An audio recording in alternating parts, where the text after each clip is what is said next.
Maintenant, posez-vous la question, comment est-ce qu'un Africain qui partirait en Chine serait traité au cas où il ferait ce genre d'histoire pour voler la population locale? On l'épargnerait? On viendra là faire des serments, tout ça. Non! La Chine, ça rigole pas, hein, en Chine. La Chine, Myanmar, Philippines. Vous blaguez là-bas, vous êtes parti. Oh, espionnage, vol, machin. Oh, tu es parti. Ce n'est pas des négociations, tu vas faire la prison. Tu pars. Oh, trafic de... Tu es parti. Nous sommes les seuls peuples nous sommes tellement complaisants, tellement acceptants, tellement joyeux. Nous sommes des joyeux.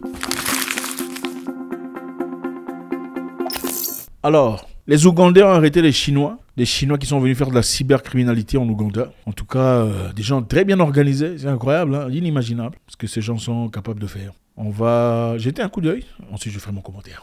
Well, this is one of the rooms that these Chinese have actually been sleeping in, as you can see, the bed sheets and the duvets. But again, according to police, they've picked interest in another potential crime, that is smuggling. Because in this room we have boxes and boxes of cigarettes, and if I can read here, it's sept walls. And according to police, they're investigating how these boxes of cigarettes got into the country, and still they're yet to find out if it's actually one of the types that is allowed to enter the country.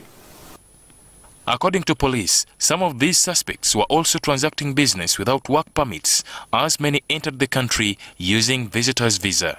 Let's go. This is the home of the 37 Chinese nationals who were on Friday charged with possession of suspected stolen items.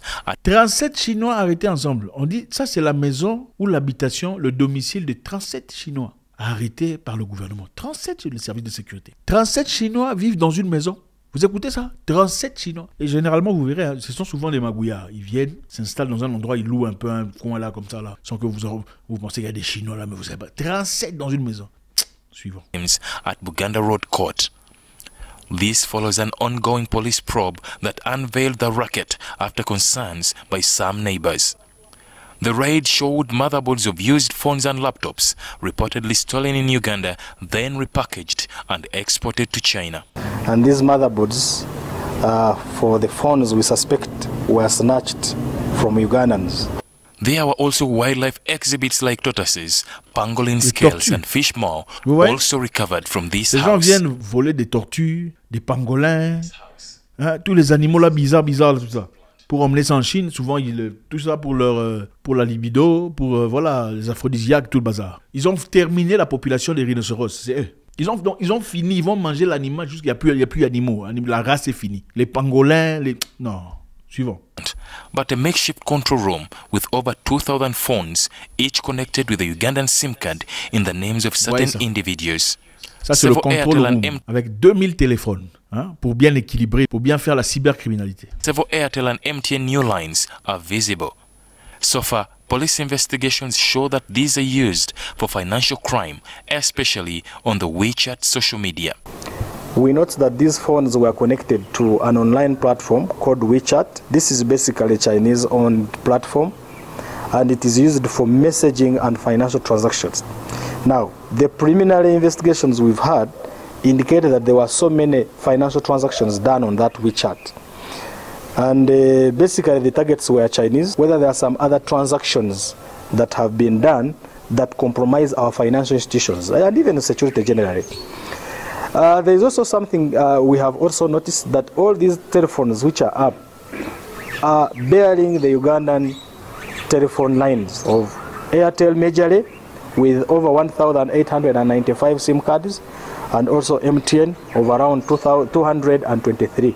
According to police, some of these suspects were also transacting business without work permits, as many entered the country using visitor's visa. Voilà.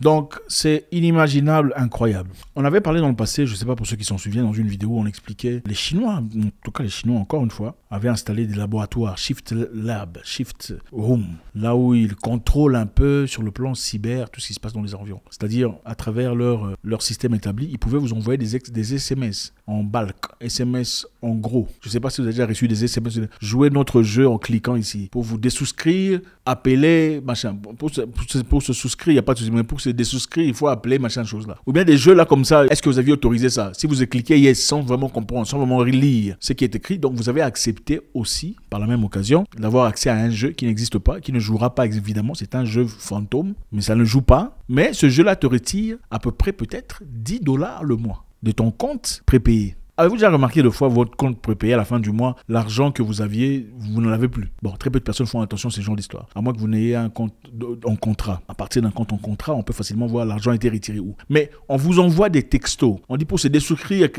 cliquez sur ça. Vous cliquez sur ça, vous êtes souscrit. Jouer au jeu tel. Vous cliquez pour jouer au jeu tel, enfin peu importe. Vous cliquez pour jouer à ce jeu, mais on ne dit pas. Les fine print disent ils vont retirer $10 chaque mois. Et beaucoup de téléphones ont été infectés comme ça. Des centaines de milliers on dit. En rapport. Imaginez-vous maintenant une centaine ou des centaines de milliers de téléphones où on retire $10. Ça fait combien à la fin du mois? Ils se font une fortune à travers ce genre d'histoire. Ils attaquent même WeChat.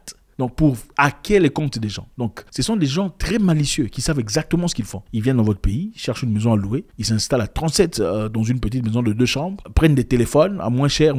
Et bon, évidemment on dit ces téléphones, 2000 téléphones sont enregistrés au nom de Ougandais. Évidemment, il faut que ce soit enregistré au nom des Ougandais pour pas que ça soit suspect. Et certainement, vous vous posez la question de savoir comment ça se fait que les Ougandais participent à ces histoires. Clairement, ils savent même pas ce qu'ils sont en train de faire. Bon, pour avoir 2000 personnes enregistrées, 2000 SIM cartes, il faut trouver 2000 personnes. Et pour trouver 2000 personnes, c'est très facile. Dans un pays où il y a beaucoup de gens qui vivent dans la pauvreté, comme dans plusieurs pays d'ailleurs dans le monde, il suffit de dire, monsieur, on va vous donner $10, va me chercher une SIM carte. Ou $20, enfin, après, peu importe. Très peu diront non. Beaucoup partiront acheter la SIM carte et l'emmener, enregistrer déjà. Donc c'est ça. La grande question ici, c'est ces gens viennent, ils détruisent. Ils prennent des animaux, ils prennent des rhinocéros, ils prennent des pangolins, ils font des choses incroyables. Mais quelle est la punition qu'ils reçoivent? Presque rien, si ce n'est pas renvoyé en Chine. Et même renvoyer en Chine, c'est très rare, parce que ça va coûter au gouvernement d'envoyer quelqu'un en Chine. C'est le gouvernement qui doit payer son billet d'avion. Et si on le jette en tôle, c'est pour 2-3 jours après, il sort. Maintenant, posez-vous la question, comment est-ce qu'un Africain qui partirait en Chine serait traité au cas où il ferait ce genre d'histoire pour voler la population locale? On l'épargnerait? On viendra là faire des serments, tout ça. Non!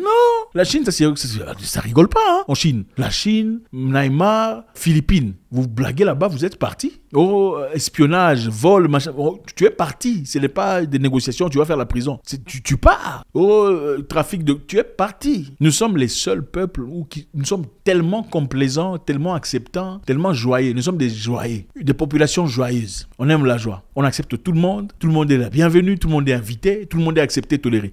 Ça doit totalement changer. Et je pense qu'il est important que l'Afrique investisse dans le cybercriminalité. La cybercriminalité est très importante aujourd'hui parce que dans le monde où on évolue, celui qui a les capacités les plus élevées de cybercriminalité sera la personne la plus forte. En tout cas, dans ce cadre-là. C'est très important qu'on investisse et nous sommes distraits. On ne comprend pas ce qui se passe. Comment est-ce qu'une personne peut venir installer son lab de 2000 téléphones sans que les gens le comprennent, en trafiquant des animaux, en usant des gens locaux aussi? Il a fallu du temps pour que l'on repère ces personnes. Et félicitations au gouvernement ougandais qui n'est pas très aimé aussi aujourd'hui d'ailleurs. Et aussi de la Chine aux États-Unis, ils s'en foutent. Et c'est ça qu'on veut. L'objectif ici, ce n'est pas de quitter la colonisation occidentale pour aller accepter la colonisation russe ou chinoise. Ce n'est pas ça l'objectif. L'objectif, c'est de se libérer totalement et chercher de partenaires légitimes, de partenaires fiables. Faites-moi savoir ce que vous en pensez. Est-ce que les Ougandais ont bien fait de bloquer ces... Vous pensez qu'on va les jeter en tôle ou les renvoyer en Chine? Ou ils seront relâchés et très vite retourneront dans leur activité préférée? God bless.